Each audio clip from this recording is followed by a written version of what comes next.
बिस्मिल्लाहिर्रहमानिर्रहीम। अस्सलाम वालेकुम नाज़रीन, आप यूट्यूब चैनल देख रहे हैं। मैं इमरान खान हूँ। स्पीकर खैबर पख्तूनख्वा असम्बली बाबर सलीम सवाती साहब ने बहुत इंपॉर्टेंट स्टेटमेंट दी है, क्योंकि सिक्योरिटी कमेटी ने बुलाया था कोर कमांडर को ख़त लिख कर कि वो आएँ और आकर ब्रीफिंग दें सिक्योरिटी के मामला पे। अब वो बता रहे हैं कि उसकी वजह क्या। उन्होंने कहा सिक्योरिटी कमेटी ने फैसला किया है कि कोर कमांडर से ब्रीफिंग ली जाए। हम आइन की किताब के तहत काम करते हैं। हम किसी ऐसे इदारे से ताल्लुक़ नहीं रखते जो आइन की किताब के ऊपर खड़ा है, कोर कमांडर हो या कोई भी। हम उससे इन कैमरा ब्रीफिंग ले सकते हैं। रूल्स के तहत हम किसी को भी ब्रीफिंग के लिए कह सकते हैं, कोर कमांडर को भी कह सकते हैं। ईस्ट इंडिया कंपनी नहीं है, यहाँ आईने पाकिस्तान है। कोर कमांडर मुनासिब समझेंगे तो अपने इदारे से राय ले लेंगे। हम ये समझते हैं कि उन्हें आना चाहिए और ब्रीफ करना चाहिए। तो उन्होंने कहा जी, जो हमने ख़त लिखा है कोर कमांडर को, वो आइन के मुताबिक लिखा है, गलत नहीं लिखा। हम कतई किसी ऐसे इदारे से ताल्लुक़ नहीं रखते जो आइन के ऊपर ही खड़ा हो जाए, चढ़ जाए। और मुल्क में मार्शल लॉ नहीं है तो आइन के मुताबिक ही चीज़ें चलेंगी। हमारे सूबे में 25 साल से ऑपरेशन जारी है, 2001 से। सूबे में 5 डिवीज़न फ़ौज है, दलेर किस्म के जर्नैल उनको लीड कर रहे हैं। फिर 25 साल से हम नाकाम क्यों हैं? इस नाकामी की वजूहात की बिना पर कोर कमांडर को ब्रीफिंग के लिए बुलवाया। ये पाकिस्तान की फोर्स है, बैरून मुल्क से नहीं आई हुई। यानी मैं लुबे लुबाब को बता रहा हूँ, इस तरह उन्होंने कहा कि जनाब कामयाबी तो मिली नहीं अभी तक, आगे आपको मिलेगी, उसके ऊपर आके बात करें। और पीछे क्यों नहीं मिली उसके बारे में ब्रीफिंग दें ताकि आगे बढ़े और जो हम कहते हैं वो भी सुने। तो ये एक बड़ा बोल्ड स्टेप है जो स्पीकर ने लिया। देखते हैं इसके ऊपर रद्द-ए-अमल क्या आता है, क्योंकि DGI SPR ही नॉर्मली ऐसी चीज़ों का जवाब देते हैं। एक और इंपॉर्टेंट खबर है, वो तहरीक तहफ़्फ़ुज़ आईन पाकिस्तान की तरफ है। तहरीक तहफ़्फ़ुज़ आईन पाकिस्तान का इजलास होता है और वो एक बड़ा अहम मुतालबा कर देते हैं हुकूमत से। तहरीक तहफ़्फ़ुज़ आईन पाकिस्तान ने खित्ते में बिगड़ती हुई सूरत हाल, ख़ुसूसन मशरिक़ वस्ता में बहरानी कैफियत पर पार्लिमान के जॉइंट सेशन का मुतालबा कर दिया।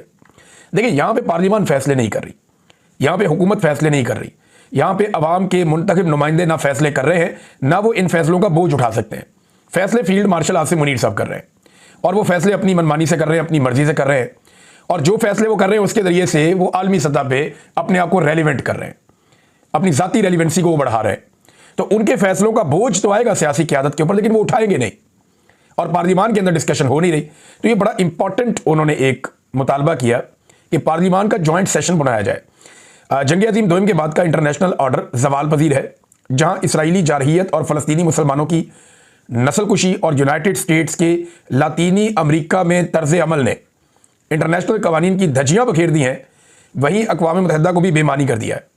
ऐसे में हुकूमत खारजा पॉलिसी और उभरती हुई बहरानी कैफियत पर पार्लिमान का फौरी जॉइंट सेशन बुलाए और इज्तिमाई शऊर और दानिश के जरिए से एक कौमी पॉलिसी मुरतब दी जाए। हमसाया बरादर इस्लामी मुल्क ईरान के खिलाफ भी साम्राजी और इस्तेमारी कुव्वतें घेरा तंग कर रही हैं और मगरबी मीडिया के तवस्सुत से एक ऐसा माहौल बनाया जा रहा है जिसको बुनियाद बनाकर हमसाया इस्लामी मुल्क ईरान की खुद मुख्तारी पर ज़रब लगाई जा सकती है। पाकिस्तानी अवाम में तशवीश है और तहरीक तहफ़्फ़ुज़ आईन पाकिस्तान तजवीज़ करती है कि हुकूमत इस सारी की सारी जो बहरानी कैफियत है, संजीदगी से इसके ऊपर खित्ते के असरात और पाकिस्तान के ऊपर जो इसके असरात होंगे, एक इजलास पाकिस्तान बुलाए और हमसाया ममालिक का इजलास भी बुलाए ताकि एक मुश्तरका लाएअमल भी तरतीब दिया जा सके। तो अब तो इन्होंने कहा जॉइंट सेशन पार्लिमान का होना चाहिए। देखिए, इसमें एक चीज़ मैं आपको बताऊं कि कुछ हमारे दानिश्वर हैं जो एस्टेब्लिशमेंट के बहुत करीब हैं, टाउट्स किस्म के लोग हैं, वो ये बार बार कहना चाह रहे हैं या पोर्ट्रे करना चाह रहे हैं कि अगर ईरान के ऊपर हमला कर दिया अमेरिका ने तो इसका पाकिस्तान को फ़ायदा हो जाएगा। यानी वो बार बार ये तासुर देते हैं कि अगर अमेरिका ईरान के ऊपर अटैक कर देता है और ईरान में रजीम चेंज हो जाता है तो ये पाकिस्तान के लिए नेक शगुन है, पाकिस्तान को इसमें फ़ायदा होगा। मेरे ख्याल में ये बेवकूफ़ लोग हैं, इन्हें आइडिया नहीं है। लेकिन जंगें जो है ना, वो जर्नैलों को सूट करती हैं, फ़ौजों को सूट करती हैं, या कुछ हुक्मरान हैं उनको सूट करती हैं, सौदा बेचने के लिए मिल जाता है उनको इलेक्शंस में। अवाम को कभी भी जंग सूट नहीं करती। अवाम को, गरीब मुल्कों को जंग हमेशा नुकसान पहुँचाती है। देखिए, इन्हीं ख्वाहिशात के साथ हम अमेरिका को घेर घार के ले आए थे पहले, और अरब ममालिक को घेर के ले आए थे अफगानिस्तान में। हमने पहले यहाँ पे एक जहाद लड़ा, फिर हमने दहशतगर्दी के खिलाफ एक जंग लड़ी और इस चक्कर में हमने पाकिस्तान का सत्यानाश कर दिया। हमने 1 लाख के करीब लाशें उठा ली। बलूचिस्तान में हमने कोई 10,000 लाशें उठा ली। क्लाशनकोफ कल्चर पाकिस्तान में आ गया। खौफनाक किस्म की मंशियात पाकिस्तान में आ गई। पाकिस्तान में एक अजीबोगरीब किस्म की लाकानूनियत आ गई और ये सारा कुछ हमारे जर्नैलों की पॉलिसियों की वजह से हुआ। वो जो जर्नैल थे उनके बच्चों की शुगर मिले, आज उनके पास पैसा ही पैसा है, वो आज भी इक़्तिदार में, मौजों में है। जो उन जंगों के दौरान इस्तेमाल हुए, जर्नैलों की तो मौजें लग गई, उनके बच्चों की भी। लेकिन कौम वो आज भी अपना खून बहा रही है। फौजी जवान वो आज भी अपना खून बहा रहे हैं। देखिए, उन जर्नैलों के बच्चे अरब खरबपति हैं, जो फौजी जवान शहीद हो गए उनका कौन पूछेगा? उनके बच्चे तो रुल गए, कितना संभाल सकती है रियासत उन्हें? एक हद से ज़्यादा आगे तो नहीं जा सकती, लेकिन जर्नैलों की तो वो कई कई नस्लों का पैसा वो लोग छोड़ कर गए हैं और हमने ये देखा है।